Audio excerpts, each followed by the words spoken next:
Hi friends. Today I am going to review the book, Effective Project Management, Traditional, Adaptive, Extreme by Robert K. Wysocki and McGary. Project Definitions and Defining the Project. Whenever you design a product, build a warehouse or lead a sequenced activity of connected events, you are engaged in a project. Project managers have developed various approaches to their work, including traditional project management, TPM, the adaptive project framework, and extreme project management, XPM. Each method approaches the core elements of project management in its own way. These elements include defining the project's parameters, breaking it down into tasks, maintaining a schedule and budget, avoiding scope creep, allocating resources and personnel, monitoring progress in stages, and wrapping up the project by securing client approval and carrying out a final review. A project is a sequence of unique, complex, and connected activities having one goal or purpose that must be completed by a specific time, within budget and according to specification. Traditional project management takes a project through these stages: define the project, develop a project plan, launch the plan, manage the plan and monitor its progress, and complete and close the project. This approach works well for projects that unfold in such a linear way, but most do not. The adaptive project framework and extreme project management methods are more suitable for projects that require ongoing learning and that have less defined timetables. These two approaches easily handle fresh iterations, new information and changing definitions, and they cope with time and resource constraints more flexibly than TPM. Project estimates and project diagrams. In TPM, project managers draw from a project overview statement to create a hierarchical description of the steps the project requires. This work breakdown structure, WBS, shows how the project's activities and goals connect or need to connect. The project team uses it to plan the best approaches to its work. In a sense, this project architecture approach utilizes the work breakdown structure as a design tool, a schedule planner, and a way to report on the status of key milestones. Use 6 criteria to make sure your work breakdown structure comprehensively describes the steps in your project. Will you actually know when an activity is complete? Does the activity have a clear boundary? Does it have a deliverable? Can you easily estimate the activity's time and cost? Is the length of the task reasonable? Can the activity be completed without reliance on outside tasks? Scope creep occurs for a variety of reasons, from something the client forgot to include in the business requirements, to a change in business priorities. A complete, correct work breakdown structure is pivotal to the success of a traditionally managed project.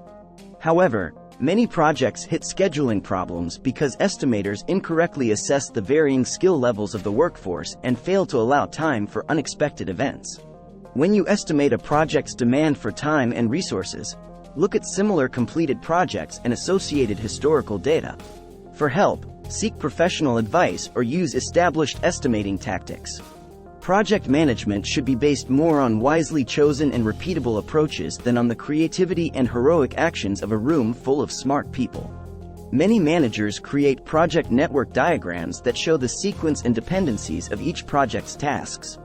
They often show project schedules by using a Gantt chart or a network diagram that demonstrates the critical path, that is, the sequence of tasks that must be completed on schedule, so that the project will make its deadline.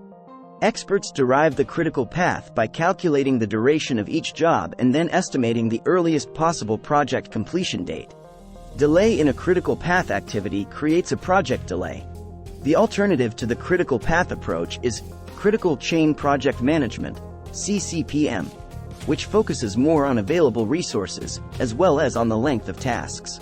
The critical path and critical chain methods take different approaches to resource leveling, the job of aligning a project's plans and its resources, and to resolving resource conflicts.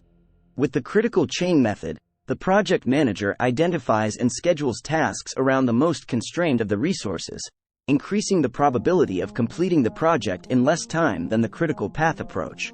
Schedule, resources and plans. A project's plan and available resources rarely match evenly, so leveling is usually required. Managers inevitably must secure more of some items and avoid getting stuck with a surplus of others. This may involve shifting resources from one project or task to another. The project manager must ensure that necessary resources are available and properly applied as needed. Avoid over-allocating resources. And don't let costly personnel wait around unoccupied. Traditional project management demands a well-designed project plan that tells everyone involved what to do, why it must be done, and when to do it. Project efficiency also requires joint project planning, meetings focused on deliverables, and attended by representatives of every team and stakeholder. This group produces a project proposal with an overview of the project and background data. Many problems originate in a disconnect between what the client says they want and what they really need. As you build a project team, select motivated people who will spread their enthusiasm to others. If you must pick between two equally competent people, pick the most motivated one, especially if you're hiring the project manager. Since you are building a team, consider team dynamics and balance as you select people. Settle on a decision-making process everyone on your team can use. Your schedule of team meetings will depend on your project, but more communication with your team is always better than less. The critical path is the longest path or sequence of tasks, in terms of task duration, through the network diagram. The nature of your project will determine which monitoring reports you want. Possibilities include reports that show the project's trends during successive measuring periods. Exception reports focus on deviations from the project plan, while spotlight reports pinpoint only items that require management attention. Variance reports show an expected measurement, an actual measurement, and the difference between the two. As you select among many possible kinds of reports, emphasize getting information that helps project managers run their projects. Don't let the reports themselves become the project's focus. Monitoring includes managing a process to make changes and corrections as needed. A traditional project management project is finished when these 6 steps are completed. The client receives the deliverables as acceptable and complete. All deliverables are installed and working. All documentation is complete and in the right hands. The client accepts and signs off on the final report. You complete a final post-implementation audit. You celebrate with your project team and relevant client representatives. The Adaptive Project Framework. Today's business environment roils with change. If this means that your project's goals could shift at any moment, you need a more adaptable approach than traditional project management. The Adaptive Project Framework, APF, accepts change and iteration as a normal part of project management. Begin by creating a document that lays out the project's conditions of satisfaction, and use it to create a project overview statement that explains the project's goals, objectives, risks, obstacles, and success criteria. Include the financial criteria that your firm requires. Delineate the project's activities by using a scope triangle, which balances time, cost, and resource availability. Use these 2 documents to write the mid-level work breakdown structure that delineates all the subsequent steps. Iterative cycles and checkpoint. At this stage, traditional project management and adaptive project framework both refer to the work breakdown structure to create a cycle build plan. Using adaptive project framework, however, you avoid becoming the servant of project management software simply by not using it. Do not micromanage your adaptive project framework project. In APF, there is no scope creep. What occurs is change brought about by discovery and learning. The cycle build plan is a micro-level work breakdown and a building schedule, both used to design how a project will function. Your goal is to create as much functionality as you can within the allotted time. As new information and ideas for functionality arise, record them in a scope bank. Jot down when an idea originated, who posted it and its description, and then address the idea with your client during your next checkpoint conversation. If the idea becomes part of the project scope, track who was assigned to carry it out, why it was implemented, and when. As you withdraw ideas from the scope bank, be aware of your project constraints. Keep everyone up to date with frequent short team meetings and posted status reports.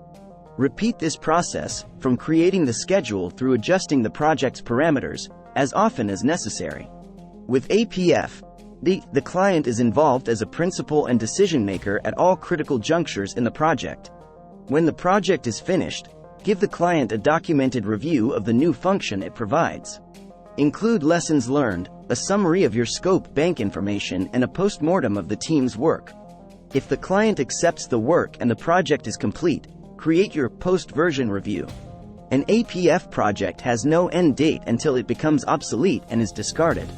You remain open to creating a new version and beginning the process again. The post-version review must cover the outcome of the goals stated at the beginning of the project. The client and the team should explore everything they learned and consider what the next version of the project might be. This document will be an important source of information for the team that kicks off the next version. Variations on the APF theme.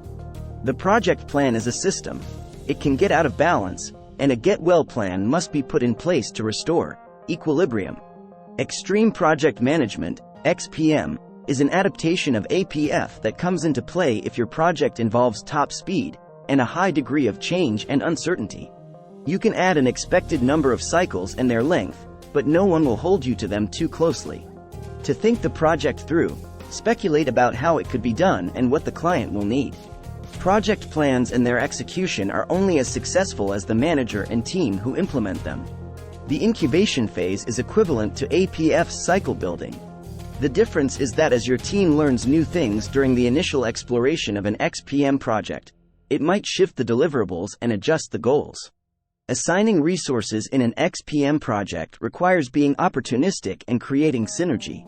During an XPM project, you create, monitor, and adjust deliverables collaboratively with the client.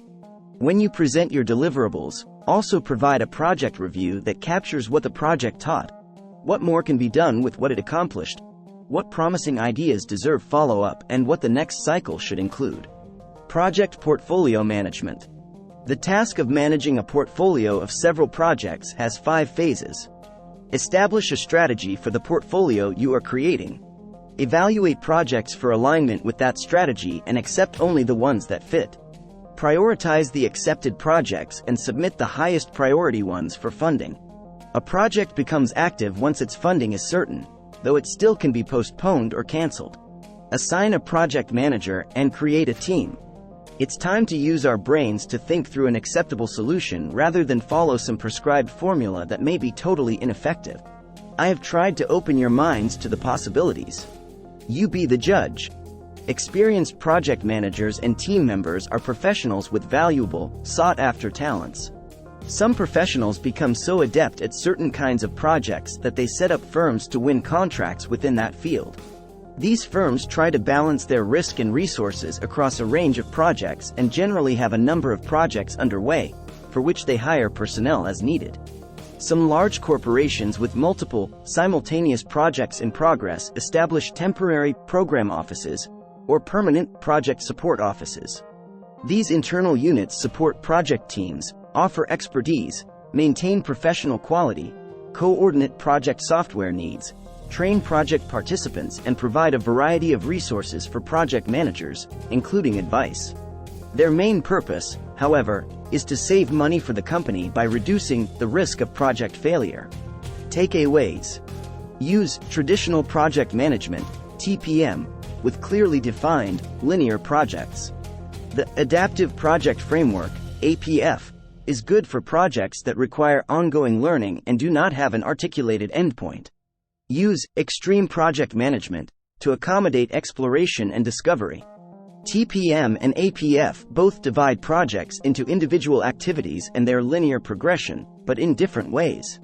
The critical path approach shows series of activities that participants must finish in time to meet specific deadlines.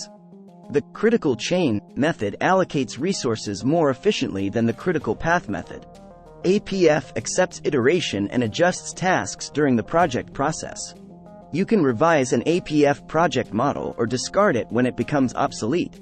Project portfolios allow professionals to manage multiple projects. Create a project support office to manage several projects at once and to use your in-house project talent more efficiently.